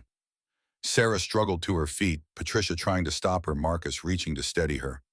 She swayed but held herself upright through pure stubbornness. Then we work fast, 2 weeks. I can heal enough in 2 weeks. She looked at Wells. And you can stay alive for 2 weeks. You owe us that. You owe my mother that. I owe you both much more than 2 weeks, but I'll give you what I can. Wells stood with effort crossed to where Sarah swayed on unsteady legs. Your mother made me promise to save you. I failed that promise for 16 years, but I kept it today. Kept it, finally. And before I die, I'm going to help you destroy the people who killed her. That's the only absolution I get. Sarah stared at the woman who'd shaped her entire existence through negligence. Then slowly, deliberately, she nodded once. Not forgiveness, not even acceptance. Just acknowledgement that Wells was finally doing what she should have done 16 years ago. Marcus helped Sarah to a cot they'd set up. Patricia checked her vitals again, adjusted pain medication, made sure she was stable. Wells collapsed in the chair, her skin gray, her breathing labored. The surgery had cost her something vital. Marcus could see it in the way she held herself, in the tremor that never stopped. Cisco approached, voice low. We got a problem. One of my guys spotted someone watching the warehouse 2 hours ago. Took photos, commercial plates, rental car. Marcus felt ice slide down his spine. Helios, boy, maybe coincidence. But I don't believe in coincidence when we're sitting on evidence that could destroy a $20 billion drug. Did they see Sarah go in? Don't know, but they saw Wells, saw Patricia. Cisco showed photos on his phone. A man in a sedan, professional, alert, the kind of watcher who'd been trained to watch. Called it into someone, stayed for 90 minutes, then left. Marcus looked at Sarah, sleeping now, exhausted from surgery and pain and fighting. Looked at Wells dying, but finally trying to make things right. Looked at the evidence that could save thousands of women or get all of them killed. We move her tonight, soon as she's stable to transport. Move her where Helios has resources. They'll find, not where, who. Marcus pulled out his phone, scrolled to a contact he hadn't called in 5 years. I know someone who owes me, someone who has a place that doesn't officially exist on any map. Perez, what are you talking about? Marcus hit dial. The line rang 3 times before a voice answered, rough and suspicious. Martinez, that really you? Hey, Ghost, remember that thing in Kandahar? The one where I didn't report what I saw. A long pause. You calling in that favor after all this time? I need somewhere safe, somewhere off-grid, for my daughter and 2 witnesses in a federal case that's about to explode. Another pause. How bad? Pharmaceutical company, 23 dead women, billion-dollar cover-up, people watching my warehouse right now. Ghost whistled low. You don't do anything small, do you? Okay. I got a place. Montana, middle of nowhere. Hunting cabin that belongs to a friend who doesn't exist. No paper trail. No nothing in. How many people? 5. Maybe 6 if I come. Bring them all. I'll meet you there. Text you coordinates. The line went quiet for a moment. Martinez, this thing you're into, it's the kind that gets people disappeared. Yeah. Good. I was getting bored with retirement anyway. The line went dead. Marcus turned to Cisco. Start packing. Medical equipment, evidence, everything. We move in 2 hours. Where? Montana. Off-grid, protected. Marcus looked at his daughter sleeping peacefully for the first time in maybe years. And we finish this before Helios figures out we're the ones who can destroy them. The next 2 hours moved in controlled chaos. Iron Skulls loading equipment into trucks with blacked-out windows. Patricia organizing medications and supplies. Wells barely conscious in the corner, her breathing wet and rough. And Sarah sleeping through all of it, her body finally getting the rest it had been denied for 16 years. Marcus stood guard at the warehouse door, watching shadows, watching cars that passed too slowly, watching for the moment when Helios decided to move from surveillance to action. His phone buzzed. Text from the federal prosecutor Cisco had contacted. Heard you might have something. Worth my time. Marcus typed back, 23 dead women, active drug trial covering up fatalities. FDA approval in 3 months. Physical evidence. Multiple witnesses. The response came fast. Holy shit. Keep them alive. Keep the evidence secure. I'm opening an investigation tonight. Where are you? Marcus deleted the message without responding. Couldn't trust anyone yet. Couldn't trust that Helios didn't have people inside the federal system. Couldn't trust anything except getting Sarah somewhere safe. Patricia approached, medical bag in hand. She's stable for transport, but Marcus, she needs monitoring. The surgery was traumatic. Infection risk is high. If something goes wrong, then we deal with it. but we deal with it somewhere Helios can't reach us. You really think they'd hurt her? A 16-year-old girl? Marcus looked at Patricia. They killed 23 women, killed a whistleblower, and made it look like drunk driving. You really think one more teenager matters to them? Patricia's face went pale. No, no, I guess not. Cisco appeared with keys. Trucks are loaded. Routes are planned. I'm driving lead. You and Sarah in the middle. Ghost will meet us at the Montana border with fresh vehicles. Whole thing should take 30 hours. Sarah can't sit in a truck for 30 hours. She won't have to. Got a doctor in Wyoming. Another guy who owes favors. He'll check her, make sure she's healing. Then we push the rest of the way. Cisco handed over a burner phone. Only call this number. It's encrypted, routed through 3 countries. Even if Helios intercepts it, they can't trace it. Marcus took the phone. You're not coming. Someone needs to stay here. Make it look normal. Run the club. Keep Helios thinking you're still in Austin. Cisco gripped his shoulder. Brother, you're about to walk into a war. Wars need soldiers back home holding the line. That's me. That's the club. You focus on keeping Sarah safe and burning Helios to the ground. We'll handle everything else. If they come after the club, then they learn why we're called Iron Skulls. We've survived worse than corporate assassins. Cisco smiled, no humor in it. Besides, I got that email ready. Something happens to us, it sends automatically. They touch the club, they expose themselves. Marcus wanted to argue, wanted to keep everyone together where he could protect them. But Cisco was right. The club was a target now. Better to split up. Better to make Helios chase multiple leads while Sarah healed and they built their case. He woke Sarah gently. She came alert fast, that combat awareness he'd trained into her from childhood. Her eyes found his face tracked to the activity in the warehouse, understood immediately. We're running. We're relocating, strategically. Marcus helped her sit up, watch for signs of pain or dizziness. How do you feel? Sarah touched the bandages on her head, like someone cut into my skull, but also like something that's been hurting forever finally stopped. Her eyes widened. The pressure, the constant pressure I've had since I can remember, it's gone. Marcus felt something loosen in his chest. The device was causing it, pushing on structures. Now that it's out, now I feel like I can breathe for the first time. Sarah stood steady despite the drugs and surgery. Where are we going? Montana, off-grid, somewhere safe while you heal and we prepare to release everything. How long? 2 weeks, maybe 3, long enough for you to recover. Long enough to coordinate with federal prosecutors. Long enough to make sure when we hit Helios, we hit them so hard they can't get up. Sarah looked around the warehouse at the assembled bikers and frightened nurses and dying doctor. This is really happening. We're really doing this. Unless you want to stop, unless you want to take the device, take the evidence, and disappear. Start over somewhere they'll never find us. Marcus offered it because he had to, because Sarah deserved a choice. We can run, we can hide, we can let someone else fight this fight. Sarah's face hardened. Mom didn't get to run, the 22 other women didn't get to hide, and the thousands of women who'll die if next Braxton gets approved don't get a choice. She gripped his arm. We finish this, for all of them. Okay. Marcus pulled her into a hug, careful of her bandages, careful of her healing ear. Then we finish this.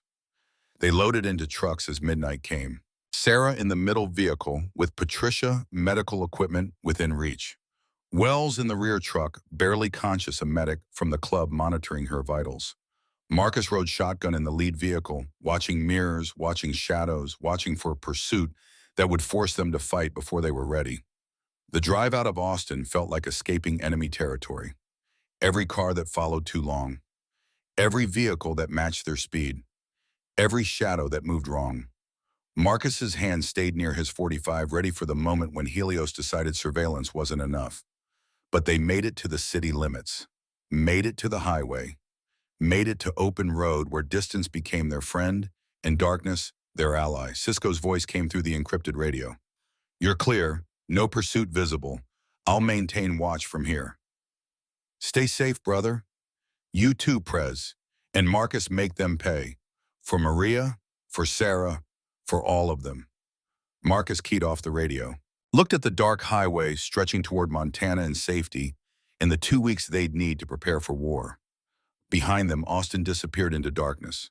Ahead, somewhere in the mountains, was a place where Sarah could heal and Wells could confess, and they could build the weapon that would destroy Helios Medical. Sarah's voice came through the radio from the truck behind. Weak but determined. Dad, yeah, baby. When we get where we're going, when I'm healed enough, I want to hear something. Hear what? A pause, then your voice. Really hear it. Not just read your lips or feel vibrations. Actually hear what you sound like when you tell me you love you. Marcus felt his throat close, felt 16 years of grief and hope and desperate prayer crystallize into this moment. His daughter asking for something that might be impossible, something that might never happen, something that would break them both if the surgery failed and silence remained forever. But she was asking, which meant she believed, which meant despite everything, despite the pain and the loss and the 16 years of suffering, she still had hope. Then that's the first thing we'll do, soon as you can hear. First thing I'll say. The convoy drove through darkness towards safety and healing and justice. And Marcus held on to that promise, held on to the possibility that his daughter might finally hear the words he'd been saying every day for 16 years. I love you. You're everything. I'm sorry I couldn't protect you, but I'm going to make this right, or die trying. The cabin sat in a valley that maps forgot, surrounded by pine trees so thick they blocked satellite surveillance and cell towers alike. Marcus watched dawn break over mountains that had no official names, thinking about how easy it was to disappear in America if you knew the right people. Ghost had kept his word. The place was invisible. Sarah slept in the back bedroom, her breathing steady for the first time since the surgery 3 days ago. Patricia checked on her every 2 hours, monitoring for infection, for complications, for any sign that Wells' shaking hands had done permanent damage. So far, nothing. Just healing. Just the slow process of a body repairing what should never have been broken. Wells was dying faster now. The surgery had accelerated something in her cancer, like her body had been holding on just long enough to make things right, and now felt permission to let go. She spent most hours unconscious, waking only to cough blood into tissues that Ghost burned in the fireplace. No evidence, no traces. Everything that happened in this cabin would disappear like it never existed. Marcus's phone buzzed, the encrypted one. Text from Cisco. Helios sent people to the warehouse. 4 of them. Professional. Asked questions about you, about Sarah, about a doctor. Told them nothing. They left, but they're still watching. Marcus typed back, how long until they connect dots? Response came fast, already have. Got word from my lawyer contact.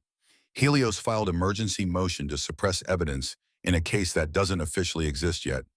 They know we have something, just don't know what or where. Marcus stared at the message. Helios moving before the investigation even started meant they had people inside the federal system. Meant they knew the prosecutor was opening inquiries. Meant nowhere was actually safe if they decided to act. He walked outside where Ghost was cleaning weapons on the porch.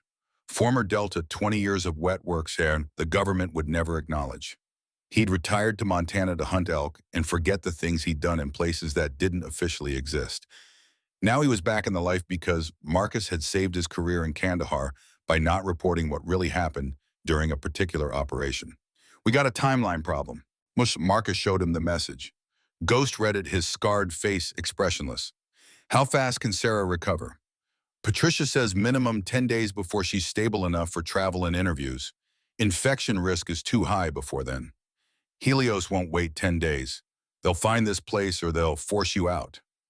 Ghost set down the rifle he'd been cleaning. Question is whether they want to silence you or silence the evidence. What's the difference? Silencing you means sending professionals. Quick, clean, make it look like an accident. Silencing the evidence means lawyers and injunctions and making you so radioactive no prosecutor will touch you. Ghost pulled out a tablet, showed news feeds. They're already starting. Look. Marcus read the headlines Ghost had flagged. Small stories planted in local Austin papers. Biker gang under investigation for medical fraud. Iron Skull's MC accused of threatening hospital staff. Marcus Martinez, club president, wanted for questioning and harassment case. They're poisoning the well, making us look like criminals before we can expose them. Smart play. By the time you release the evidence, public opinion will assume you're lying. Assume you fabricated everything to attack a legitimate pharmaceutical company. Go scroll through more articles. They've got PR firms, legal teams, media contacts. They're fighting a war you don't even know you're in yet. Marcus felt rage building cold and controlled. This was how corporations killed people. Not with bullets, but with lawyers. Not with violence, but with reputation destruction. Make the witnesses look unreliable. Make the evidence seem fabricated. Bury the truth under enough legal challenges that nobody could find it anymore. Then we hit them first. Release everything now, before they can build their defense. You do that, Sarah doesn't get her moment. Doesn't get to testify. Doesn't get to look them in the eye and make them answer for what they did. Ghost met his eyes. And more importantly, you release now before Sarah can hear. She never gets to experience sound.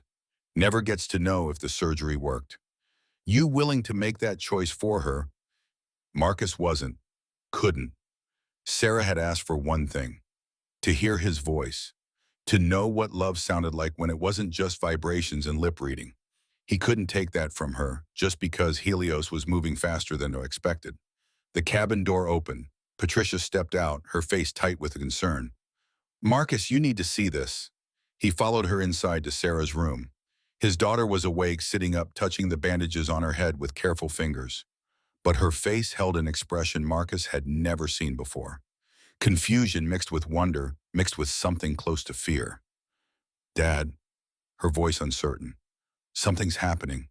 What kind of something? Sarah's hands moved, trying to describe something she had no words for. There's noise inside my head, not thoughts, not pain, something else, like static. Like when a radio isn't tuned right, it won't stop. Patricia moved closer, checking Sarah's pupils, her balance, her responses. The nerve is waking up. Your brain is starting to receive signals again after 16 years, but it doesn't know how to process them yet. Doesn't remember what sound is supposed to be. Is it working? Is she hearing? Marcus heard the desperation in his own voice. Maybe. Or maybe her brain is just misfiring, trying to make sense of nerve impulses it hasn't received since she was a baby. Patricia looked at Wells, unconscious in the corner chair. We need her awake. Need her to tell us if this is normal. Ghost shook Wells gently. She came to slowly, her eyes unfocused, her breathing shallow. When she saw them all staring, saw Sarah touching her bandages, something cleared in her expression. The static. You're hearing static. Sarah nodded. That's good. That's your auditory nerve reconnecting with your brain. It's been compressed for 16 years. Now it's free, it's sending signals. But your brain doesn't know what to do with them yet. Wells struggled to sit straighter. Over the next few days, maybe weeks, the static will start to resolve. Will start to become actual sound. Muffled at first, distorted. But sound. How long? Sarah's hands shook as she signed. No way to know. Every brain is different. Every nerve heals at its own pace. Wells coughed, wet and painful. But Sarah, you need to understand, even if you hear it won't be normal hearing. The damage was too extensive. You'll get maybe 40%, maybe less. You'll need hearing aids, therapy, years of retraining your brain. I don't care about normal, Sarah's voice fierce. I just want to hear something, anything. I want to know what my father sounds like, what music sounds like, what rain sounds like. She looked at Marcus. Even if it's only 40%, that's 40% more than I've had. Marcus sat beside her, took her hand. Then we give you time. We stay here, we let you heal, and we wait until you can hear well enough to testify. We don't have time. Sarah pulled out her own phone, showed him news alerts she'd been tracking. Helios is moving. They're not just poisoning our reputation. They're accelerating FDA approval. Look, emergency fast-track authorization. They're claiming Nexpraxin is needed urgently for maternal mortality crisis. They could have approval in 6 weeks instead of 3 months. Ghost leaned in, read the articles. That's not coincidence. They know you're coming. They're trying to get approval before you can stop them. Once it's approved, once it's on the market, even if you expose the deaths, they'll argue the benefits outweigh the risks. They'll settle lawsuits, pay off families, but the drug stays approved. So we stop them before approval. Marcus looked at Wells. What do we need? What evidence makes their approval impossible? Wells struggled to focus through pain and exhaustion. The real trial data, the data showing 20% mortality rate, the evidence they falsified results, the proof they knew the drug was killing people and hid it. She gestured weakly toward the boxes they'd brought from Austin. It's all in there, but you need someone to authenticate it, someone who can testify that the documents are real, that I didn't fabricate them. Patricia can testify she was there. Patricia was a nurse. She can testify to what she saw, but she can't authenticate medical research data, can't prove the statistical analysis is accurate, can't counter their experts who will claim we made everything up. Wells' breathing grew more labored. You need Dr. Rachel Kim. She was Helios's senior statistician on the Nexpraxin trial. She's the one who first discovered the mortality rate. She's the one they fired when she refused to falsify the data. Marcus felt something click. Where is she? Seattle. Teaching at University of Washington, Biostatistics Department. Wells coughed again, blood flecking her lips. But she's signed an NDA, non-disclosure agreement. If she talks, Helios can destroy her financially, sue her into bankruptcy, make sure she never works in research again. What if we get the NDA thrown out? On what grounds those agreements are ironclad? Ghost spoke up, in his voice carrying the weight of someone who'd seen corporate warfare before. NDAs can be invalidated if they're covering up criminal activity. If Helios knew people were dying and hid it, that's criminal. That makes the NDA void. You'd need a judge to rule on that. Need time for legal challenges. Need to move faster than the system allows. Marcus stood, started pacing. Ghost, can you get to Seattle, get to Dr. Kim, convince her to talk? I can get to anyone, convincing is harder. Tell her we have physical evidence. The device pulled from Sarah's ear. Tell her we have multiple witnesses ready to testify. Tell her she has a chance to stop Helios before they kill more women. Marcus looked at Sarah.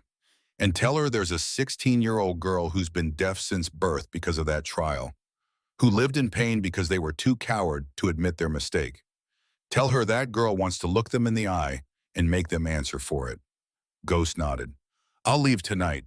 But Marcus, if I bring Dr. Kim back here, if she agrees to testify, Helios will know exactly where we are. They'll come, and they won't come polite.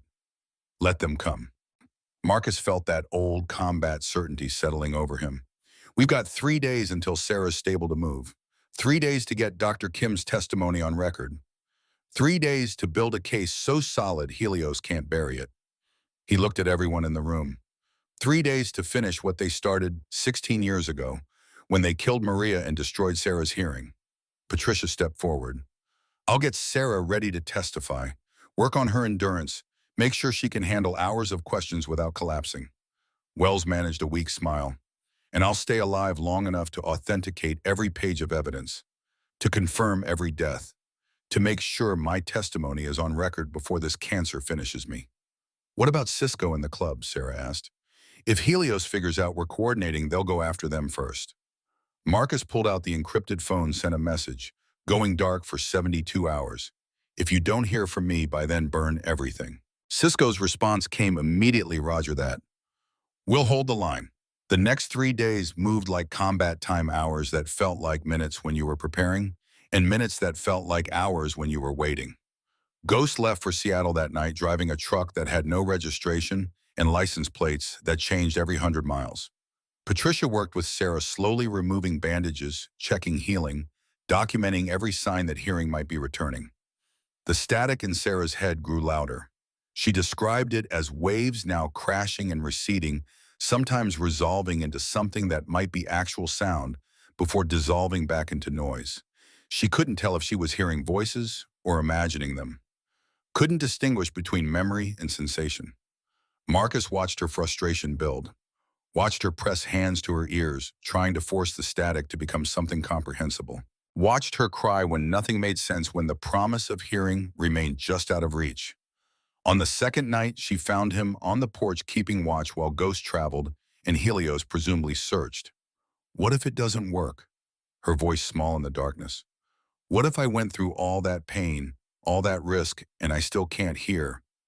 Marcus pulled her close, careful of her healing ear. Then you still saved thousands of women, still exposed Helios, still made sure mom's death meant something. That's not enough. No, it's not.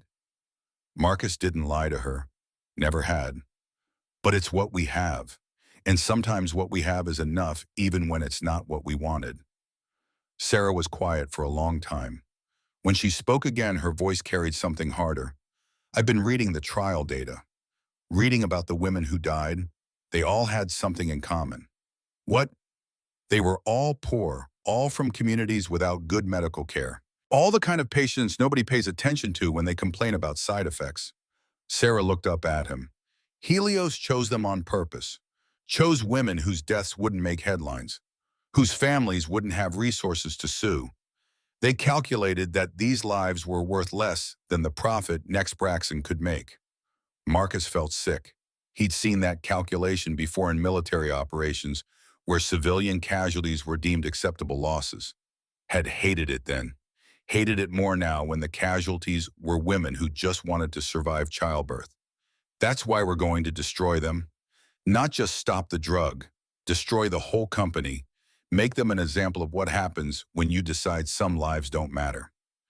How they have billions. We have a dying doctor and a deaf girl and some biker club lawyers. We have the truth. And the thing about truth is once it's out, you can't kill it, can't sue it away, can't bury it under legal fees. Marcus squeezed her shoulder. They made a mistake when they left you alive, when they let you grow up asking questions, because you're not the kind of person who accepts easy answers. Sarah laughed bitter. I'm the kind of person who's been angry for 16 years and finally has somewhere to put it. Good. Stay angry. Anger is fuel. Just don't let it burn you up. The third day, Ghost returned with a woman who looked like she hadn't slept in the 48 hours since he'd found her. Dr. Rachel Kim was 40 Korean American with eyes that had seen too much corporate evil. She carried a laptop bag like it was a weapon. I want immunity before I talk. Marcus looked at Ghost. You explained the situation. Explained everything. She wants protection, wants assurance Helios can't destroy her life. We can't give you immunity. We're not prosecutors. Marcus gestured to the cabin full of evidence.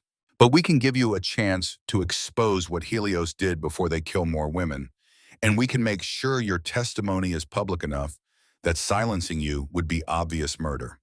Dr. Kim stared at him. That's not reassuring. It's honest, which is more than Helios gave you. She was quiet for a long moment. Then she opened her laptop. I kept everything, every email, every data file, every conversation where they told me to falsify results. I've been sitting on it for 3 years, too scared to do anything. But when your friend showed me the device you pulled from that girl's ear, she trailed off. I helped design the implantation protocol. I wrote the guidelines for how long those devices should stay in place. 72 hours maximum. The fact that one was left in for 16 years that a child suffered because of my work. Sarah appeared in the doorway, Patricia beside her. Dr. Kim saw her and something crumbled in her professional composure. You're Sarah, the girl with the device. Sarah nodded, crossed to where Dr. Kim sat. You didn't leave it in me. They did. You tried to stop them, and they silenced you. But you can help stop them now. Help me make sure no other kid grows up like I did. Dr. Kim wiped her eyes. Okay, I'll testify. I'll give you everything. But we do this right. We do this in a way they can't dismiss as fabrication or revenge. We do this scientifically, methodically, irrefutably. The next 6 hours were testimony and documentation. Dr. Kim walked through the trial data explaining how Helios had cherry-picked results, how they'd excluded deaths that occurred more than 24 hours after delivery, how they'd manipulated statistics to hide the mortality rate. Patricia confirmed what she'd seen in the delivery room. Wells, barely conscious, authenticated documents and provided medical context. And Sarah sat through all of it, recording everything on the encrypted laptop Ghost had brought her. Face growing harder as she learned exactly how little her mother's life had meant to Helios Medical Solutions. Marcus watched his daughter transform from victim to prosecutor asking questions that made Dr. Kim pause, that made Patricia cry, that made Wells close her eyes against the weight of her own guilt. Sarah wasn't just documenting. She was building a case, was learning to weaponize the evidence they'd gathered. When they finished, as sunset painted the mountains golden red, Kim looked at Sarah with something like awe. You're going to destroy them. Not your father, not the lawyers, you. Because you're smart enough to understand the science and angry enough to make sure everyone else understands it too.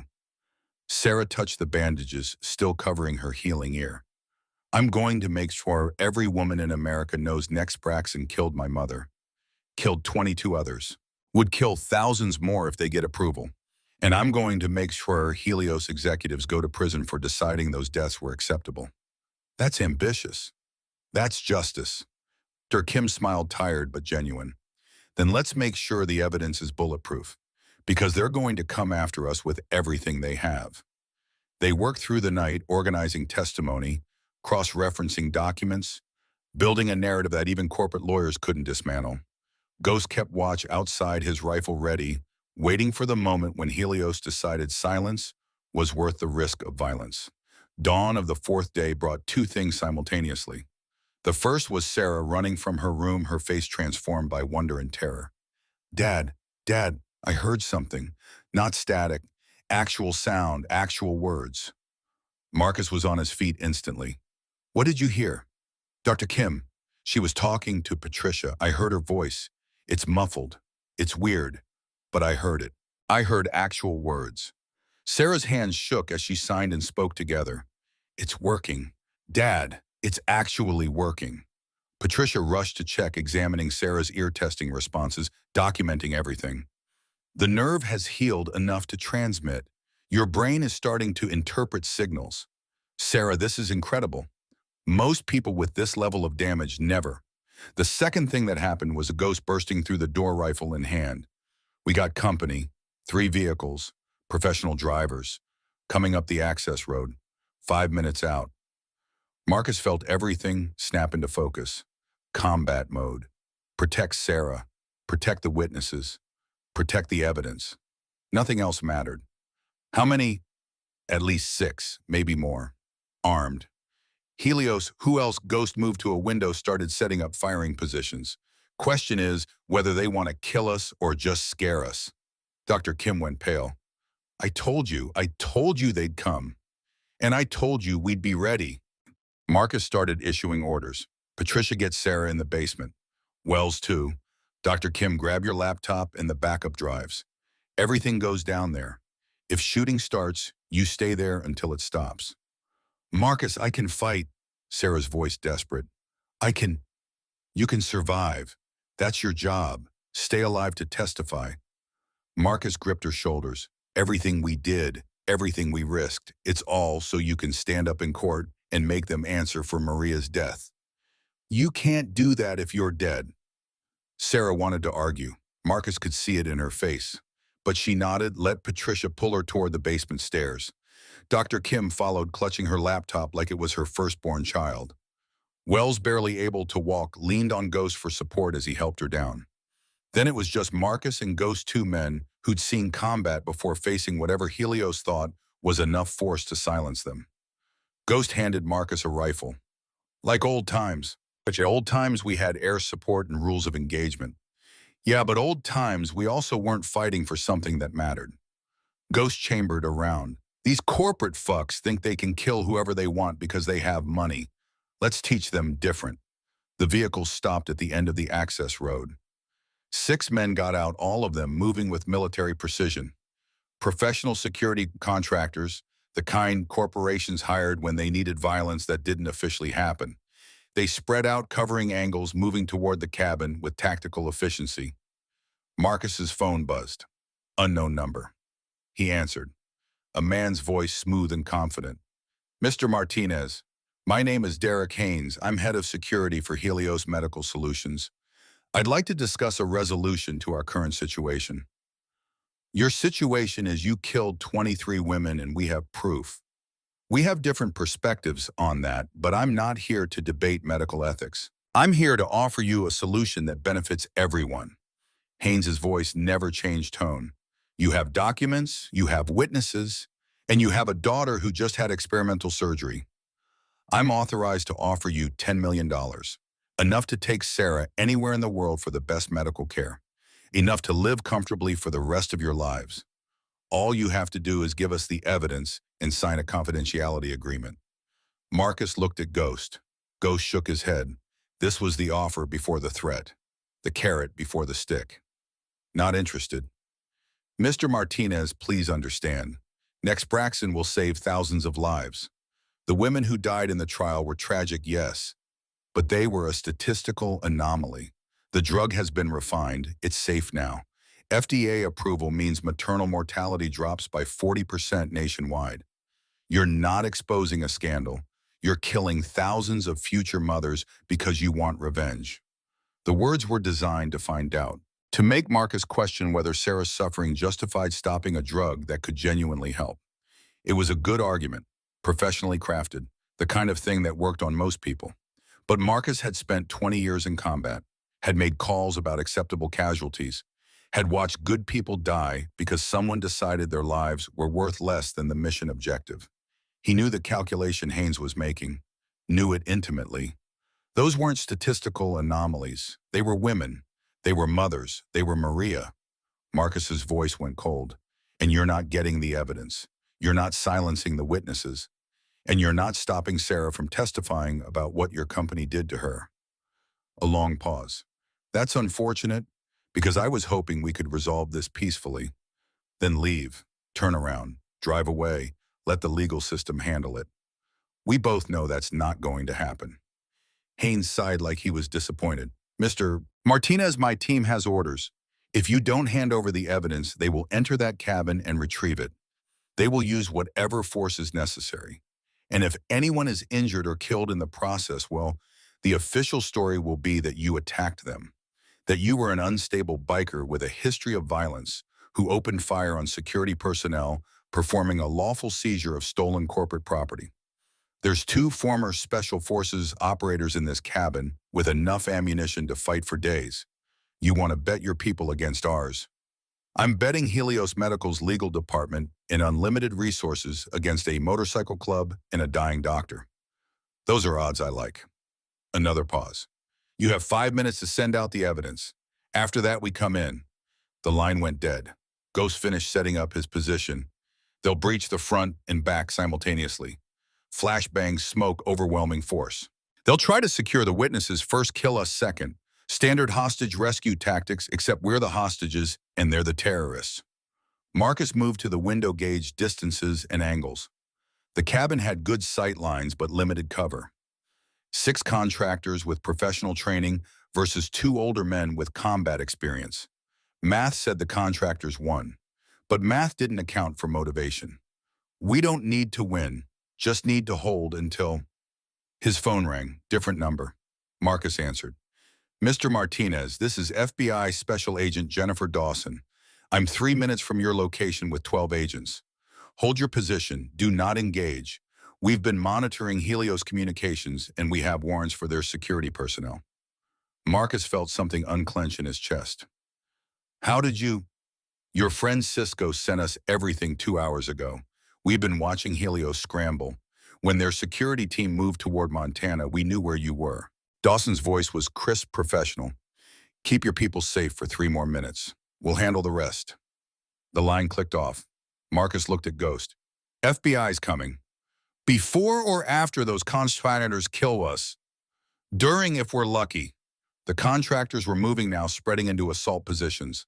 Marcus saw the team leader checking his watch, counting down the 5-minute warning. Saw the moment when the order came to breach. Then he saw something else. Black SUVs or roaring up the access road, red and blue lights hidden behind grills flashing on. FBI. Coming in fast. Coming in hard. The contractors saw them too. Saw their operation falling apart. The team leader shouted something, started waving his people back toward their vehicles. But the FBI was already there, blocking the road agents deploying with rifles and authority. Marcus watched through the scope as Derek Haynes got out of one vehicle with his hands up. Watched FBI agents swarm the contractors, securing weapons, reading rights, executing warrants. Watch 16 years of cover-up and corporate murder and calculated evil finally meet consequence. Sarah emerged from the basement, Patricia and Dr. Kim behind her. Wells stayed below, too weak to climb stairs. Sarah crossed to the window, saw the FBI taking Helios personnel into custody. Is it over? Marcus pulled her close. The shooting part, but now comes the hard part.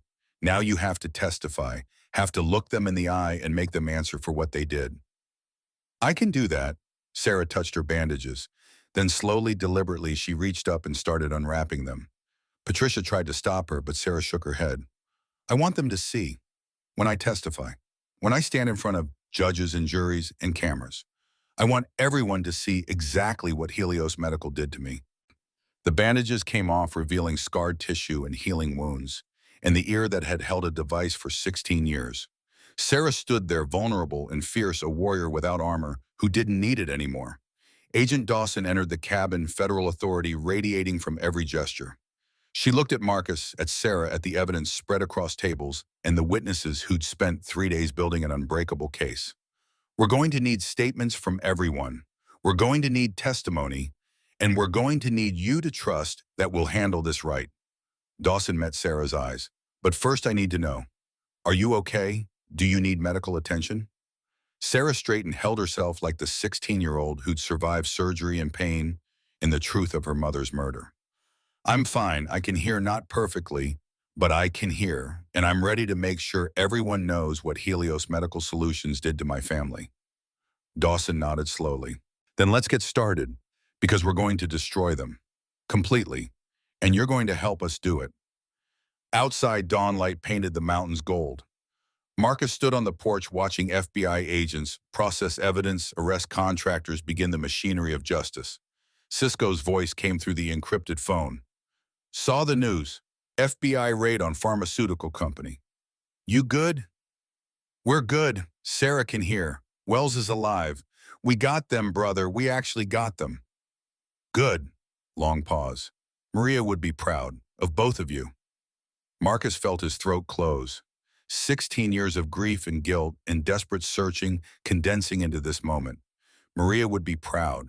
Proud that Sarah survived. Proud that they'd fought. Proud that 23 deaths would finally mean something. Yeah, she would. Inside the cabin, Sarah sat with Agent Dawson, beginning the testimony that would end Helios Medical. Her voice was stronger now, clearer, carrying the weight of 16 years lived in silence and pain. And for the first time since she was born, Marcus heard his daughter speak words she could actually hear herself say. My name is Sarah Martinez. My mother was Maria Martinez. And this is what Helios Medical Solutions did to us. The investigation moved faster than anyone expected. Helios Medical's emergency motions to suppress evidence were denied. Their lawyers' attempts to discredit witnesses collapsed under the weight of documentation. Director Kim's testimony, backed by years of internal emails and falsified data, proved criminal fraud. Patricia Owens and the other nurses provided eyewitness accounts that corroborated every detail of the cover-up. And Sarah became the face of everything Helios had destroyed in pursuit of profit. 2 weeks after the FBI raid, Marcus stood in their Austin living room watching his daughter on national television. She sat across from a network journalist, her scarred ear visible to millions of viewers, speaking with the clarity of someone who'd finally found her voice. My mother didn't know she was part of an experiment. She didn't consent to being a test subject. She trusted her doctors to keep her safe. Instead, they gave her a drug that killed her and left me deaf for 16 years. Sarah's hands moved as she spoke, signing for emphasis. And Helios Medical knew. They knew women were dying. They knew the drug was dangerous. But they hid the data because profits mattered more than lives. The journalist leaned forward. You underwent surgery to remove the device. How is your hearing now? About 50% in my left ear. It's distorted, muffled. I'll need hearing aids for the rest of my life. Sarah touched her ear, the gesture unconscious. But I can hear my father's voice. I can hear music. I can hear rain. That's more than I had. But it's not what I should have had if Helios Medical had done the right thing 16 years ago. What do you want people to know? Sarah looked directly into the camera. I want people to know that 23 women died in that trial. 23 mothers who trusted the medical system to protect them. Helios Medical calculated that their deaths were acceptable losses, calculated that hiding the truth was worth more than saving lives. Her voice hardened. And I want people to know that we're not going to let them get away with it. Every woman who takes Nexpraxin, if it gets approved, needs to know what it cost. Needs to know that the company lied about safety data. Needs to know that choosing profit over people has consequences. Marcus turned off the television as the interview ended. Sarah was still at the studio doing additional interviews for other networks. The FBI had encouraged maximum publicity, knowing that public pressure would prevent Helios from burying the case in legal challenges. His phone rang. Wells' hospice nurse. "Mr. Martinez, I thought you should know. Dr. Wells passed away an hour ago." She was watching Sarah's interview. Her last words were, "I'm sorry. I thought you'd want to know." Marcus thanked her, ended the call. Stood in the quiet of his living room thinking about Catherine Wells. About a woman who'd made terrible choices and spent her last months trying to make them right. About redemption that came too late but came nonetheless. He'd never forgiven her. Probably never would. But she'd done what she promised. Fixed what she broke. Gave Sarah a chance at hearing. Testified against Helios even though it destroyed what was left of her reputation. That had to count for something. Sarah came home late, exhausted from hours of interviews. Marcus had dinner waiting. They ate in comfortable silence, the kind they had perfected over 16 years when words were harder to exchange. "Wells died today." Marcus said it flat, letting Sarah process. She set down her fork. "Did she suffer?" "I don't know. The nurse said she was watching your interview. Said her last words were an apology." Sarah was quiet for a long time. "Good. She should have been sorry. Should have been sorry 16 years ago." She looked at Marcus. "But she tried at the end. That's more than most people do." "It is." They finished dinner, cleaned up together. Sarah disappeared into her room to work on the graphic novel she'd been drawing, a visual narrative of their story that her publisher said would be a bestseller. Marcus sat in his garage, the space that had started everything, thinking about the journey from those first altered medical records to Sarah's voice on national television. His phone buzzed. Text from Cisco. "You see the news, Helios stock dropped 60%. CEO resigned. FDA suspended Nexpraxin approval pending investigation." "We did it, brother," Marcus typed back. "Sarah did it. We just helped." Response: "She's Maria's daughter. Of course she did." 3 months later, Marcus stood in a federal courthouse watching Sarah take the stand in the criminal trial of Helios Medical Solutions executives. She wore a business suit, her scarred ear visible, a small hearing aid tucked behind it. She looked older than 16. Looked like someone who'd earned the right to demand justice. The prosecutor led her through testimony. The device, the surgery, the 16 years of pain, the mother she'd never really known.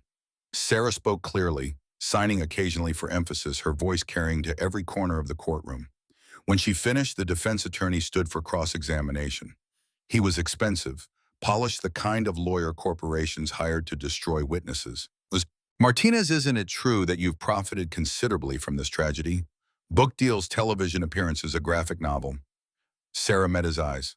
"I've profited exactly $0. Every penny goes to Silent No More, the foundation my father started to protect medical whistleblowers. But even if I had kept the money, you think any amount could replace 16 years of hearing, could replace my mother? Isn't it true that your hearing loss could have been congenital, that the device might have been unrelated to?" The device had a Helios medical serial number. It matched the protocol Dr. Kim designed for the Nexpraxin trial. "It was inside my ear canal for 16 years because your clients forgot to remove it." Sarah's voice went cold. "You're not questioning my testimony. You're trying to rewrite history, but there are 23 dead women who can't be rewritten, and I'm not going to let you erase them." The attorney tried several more approaches. Each one collapsed under Sarah's combination of facts and controlled rage. By the time cross-examination ended, even the jury looked disgusted with the defense strategy. The trial lasted 6 weeks. The verdict came back in 2 hours. Guilty on all counts. Fraud, manslaughter, obstruction of justice, falsifying research data.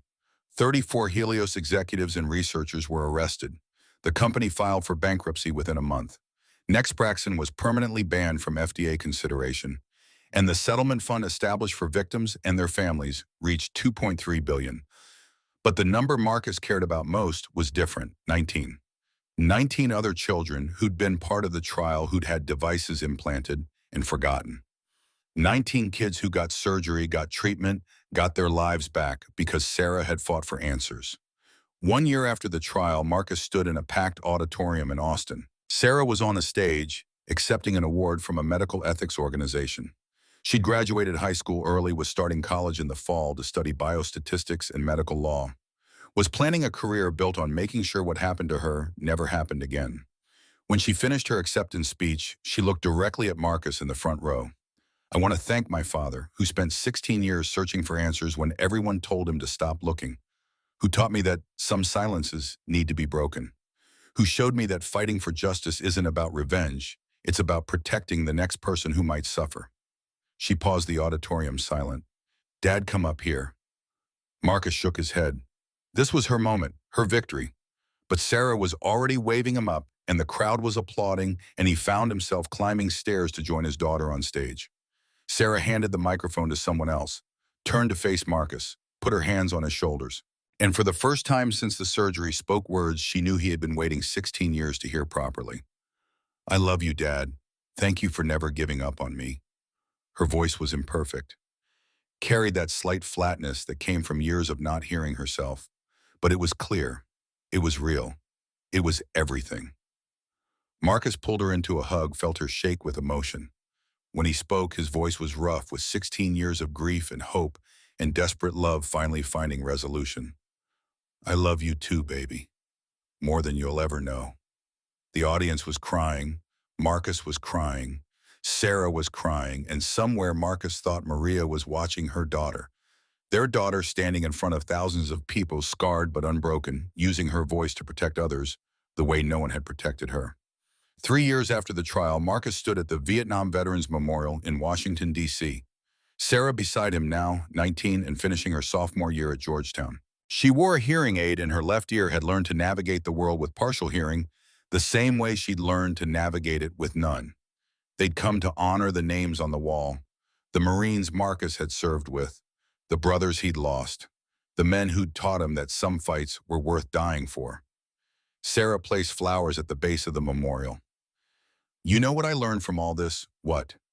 That Mom's death wasn't meaningless. That my 16 years of silence wasn't wasted time.